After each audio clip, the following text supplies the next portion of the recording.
ओम नमः शिवाय। भगवान शिव के प्रिय भक्तों, आज की पावन कथा बहुत ही महत्वपूर्ण है। सावन सोमवार की यह कथा विशेष फलदायी है। इस कथा को सुनने से विशेष फल प्राप्त होता है। इस कथा के माध्यम से हमारी भक्ति व श्रद्धा के बारे में पता चलता है। नमस्कार, भगवान शिव के प्रिय भक्तों, धर्म भाव चैनल पर आपका स्वागत है। तो चलिए शुरू करते हैं आज की प्रस्तुति। एक बार भगवान भोलेनाथ और माता पार्वती लोगों की परीक्षा लेने पृथ्वी लोक पर आए। उस समय पृथ्वी लोक पर संध्या का समय था। मूसलाधार वर्षा हो रही थी। दोनों ने एक बूढ़ा और बूढ़ी का रूप बदला और राज्य के सबसे धनी सेठ के घर का दरवाजा खटखटाया। जब दरवाजा खुला तो सेठ जी ने अपने सामने दो वृद्ध बूढ़ा और बूढ़ी को देखा। देखते ही जोर से डांटते हुए बोले, अरे दरिद्र, तुम लोगों ने अपनी मिट्टी से सने पैरों से मेरा सारा दालान गंदा कर दिया। भागो यहाँ से, अभी के अभी निकलो मेरे घर के सामने से। बुढ़िया माई गिड़गिड़ाते हुए बोली, सेठ जी, हम इस मूसलाधार वर्षा वाली रात में कहाँ जाएंगे? ठंड से हमारे प्राण निकले जा रहे हैं। कहीं एक कोने में ठहरने के लिए जगह दे दो। तब तक महादेवी रूपी बूढ़े बाबा ने कहा, भगवान तुम्हारा भला करेगा बेटा, हमें आज रात को यहाँ रुकने के लिए स्थान दे दो। परंतु सेठ ने उन्हें धमकाते हुए दरवाजा बंद कर दिया।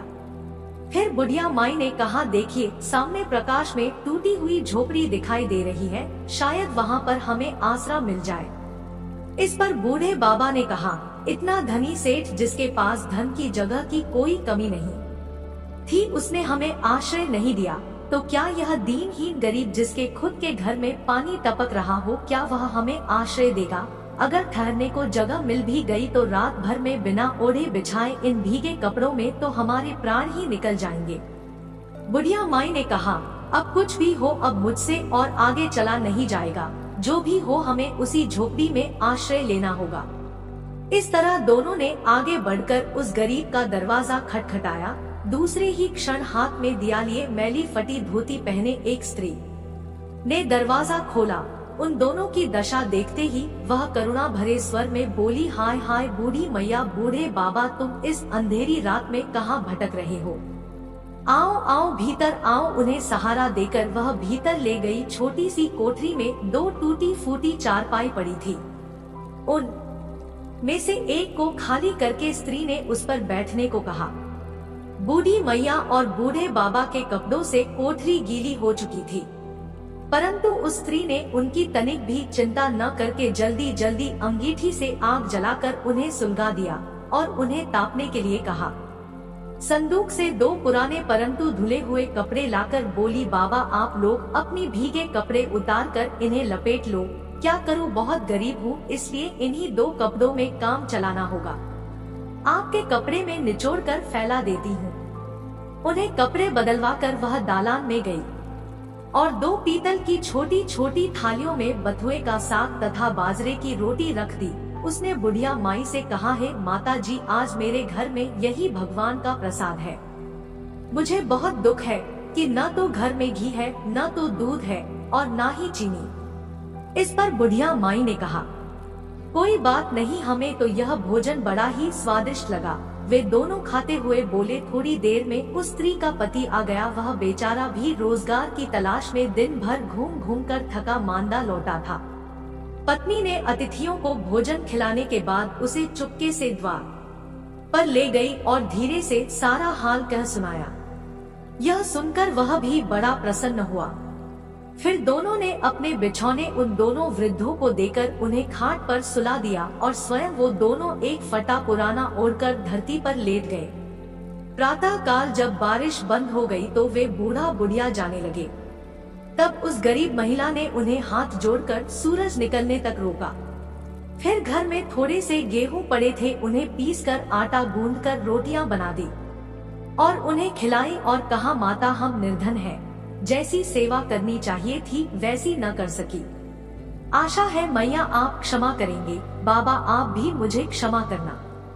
बुढ़िया माई ने उत्तर दिया, बेटी, हम गरीबों की सेवा जो तूने की है उसका फल तुझे भगवान देंगे। आज तो तू जो भी चीज छुएगी वह दिन भर खाली नहीं होगी। ऐसा कहकर माता पार्वती और भगवान शिव रूपी बूढ़ा बुढ़िया वहाँ से चले गए। तब उस गरीब स्त्री को अपने बथुए की हांडी को साफ करने की याद आई। रसोई में जाकर उसने हांडी उठाई तो देखकर आश्चर्य से भर उठी। उस हांडी में अशर्फियाँ भरी हुई थी। अब जो उसने उसे पलट कर रखा तो वह दोबारा भर गई और इसी प्रकार वह उन अशर्फियों को उठाकर रख देती और हांडी दोबारा भर जाती। फिर दिन भर में उसकी कोठरी अशर्फियों से भर गई। बस फिर तो उसके पति ने उस अशर्फियों को बेचकर बढ़िया मकान ले लिया, एक कपड़े की दुकान खोल दी, घोड़ा गाड़ी और ढेर सारा जमीन खरीद लिया और वे सुखपूर्वक रहने लगे। अब देखिए वह गरीब महिला तो अमीर हो गई, लेकिन इधर उस सेठ को जब यह पता चला कि उसके निर्धन पड़ोसी एक रात में ही अमीर हो गए हैं, तो उसने गरीब महिला तथा उसके पति को बुलाकर पूछा। तब वह महिला सरलता पूर्वक सब कथा सुनाती। अब तो सेठ और सेठानी को रात दिन यही चिंता रहने लगी कि किसी प्रकार वे करामाती बूढ़े बुढ़िया मिल जाए तो वे अपने मन मुताबिक जितनी चाहे उतनी अशर्फियाँ प्राप्त कर लें। लेकिन मनुष्य के हृदय में जो भी इच्छा होती है भगवान उसे तुरंत जान लेते हैं। अब इसी प्रकार एक रात जब जोर का पानी बरस रहा था और थोड़े ओले पड़े रहे थे तो वह बूढ़े बुढ़िया फिर से उस सेठ के द्वार पर पहुँचे, जो कि माता पार्वती और भगवान शंकर थे, जिन्होंने बूढ़े और बुढ़िया का रूप धारण किया था। उसी सेठ के द्वार पर पहुंचकर उन्होंने दरवाजा खटखटाया। खट खट की आहट सुनते ही सेठ ने बिजली के प्रकाश में उन्हें पहचान लिया और जल्दी जल्दी अपनी स्त्री को उन्हें लेने भेजा। बिजली की बत्ती बुझाकर एक हाथ में दिया लेकर सेठानी बाहर आई और झूठी ममता दिखाकर बोली, हाय हाय बाबा, तुम कहाँ भटक रहे हो, आओ अंदर आओ। फिर घर की सबसे टूटी फूटी चारपाई पर उन्हें बैठा दिया। घर में अनेकों गर्म वस्त्र होते हुए भी वह उनके लिए 2 फटे पुराने वस्त्र ले आई और बोली, बाबा घर में इस समय यही उपलब्ध है। फिर उसने बिना पूछे बिना धोए घर की सबसे पुरानी थाली में बथुए का साग तथा ज्वार की रोटी ले आई और उन्हें खाने के लिए दे दिया। अब क्या था, भगवान भोलेनाथ और माता पार्वती बूढ़े बुढ़िया तो बने ही थे, दोनों ने उस खाने को खाया। अब बारी आई सोने की तो उस सेठानी ने ओढ़ने को 2 फटे कंबल जो कहीं से मांग कर लाई और फिर उन्हें दे दिए। फिर सेठ सेठानी भी उसी कमरे में गद्दे बिछाकर धरती पर लेट गए। सवेरे अंधेरे ही जब बूढ़ा बुढ़िया जाने लगी तो सेठ जी ने चना पीस कर रोटी बनाई और उन्हें खाने को दी और बोला, माता जी हम बड़े दरिद्र हैं, आपकी सेवा न कर सके, आशा है आप हमें क्षमा करेंगे। बुढ़िया माई ने कहा, बेटा जैसी सेवा तूने की है उसका फल तुझे भगवान देगा। आज तू जिस काम को हाथ लगाएगा वह दिन भर समाप्त नहीं होगा। यह कहकर माता पार्वती और भगवान शिव दोनों लोग वहां से चले जाते हैं। उन लोगों के जाते ही सेठ सेठानी में झगड़ा हो गया। सेठ चाहता था कि बथुआ की हांडी वह धोएगा और सेठानी चाहती थी कि वह धोएगी। अंत में दोनों ने एक साथ हांडी को पकड़ा। इस तरह छीना झपटी में वह मिट्टी की हांडी टूट गई और कमरे में बथुआ ही बथुआ बिखर गया। अब सेठानी झाड़ू लेकर कमरा धोने लगी। अब वह तो कमरा साफ करती और तुरंत ही कमरे में सड़ा हुआ बथुआ फिर से बिखर जाता। अब इस प्रकार सवेरे से संध्या तक उन दोनों को कमरा साफ करना पड़ा। तब भोलेनाथ ने कहा, है पार्वती तुम देख रही ना, ये सेठ अपने लालच के वश में आकर किस प्रकार दोनों दंपत्ति सड़े हुए बथुए को दिन भर से साफ करने में लगे हुए हैं। इसे कहते हैं जैसी नियति वैसी ही उन्नति। भगवान शिव की बात सुनकर और सेठ सेठानी की हालत देखकर माता पार्वती बहुत खिलखिलाकर हंस पड़ी और कहा, है प्रभु आपने सही कहा, लालची व्यक्ति को कभी भी लक्ष्मी की प्राप्ति नहीं होती, उसे तो एक न एक दिन अपनी किए का भुगतान करना ही पड़ता है। प्रेम से बोलिए ओम नमः शिवाय, जय भोलेनाथ। प्रिय भक्तों, यह थी आज की पावन कथा।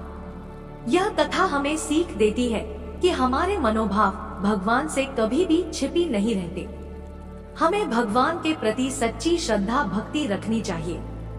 मन में किसी भी प्रकार का मैल विकार नहीं रखना चाहिए, अन्यथा हमें उसी प्रकार का फल मिलेगा। इस कथा को बोलते समय अगर कोई भूल हुई हो तो मैं क्षमा चाहती हूँ। यह प्रस्तुति आपको कैसी लगी कमेंट में जरूर लिखें। और अगर आप भी शिव भक्त हैं, तो धर्म भाव चैनल को सब्सक्राइब कर लीजिए। मिलते हैं फिर से धर्म भाव की नई प्रस्तुति के साथ, तब तक के लिए अपना ख्याल रखें। नमस्कार।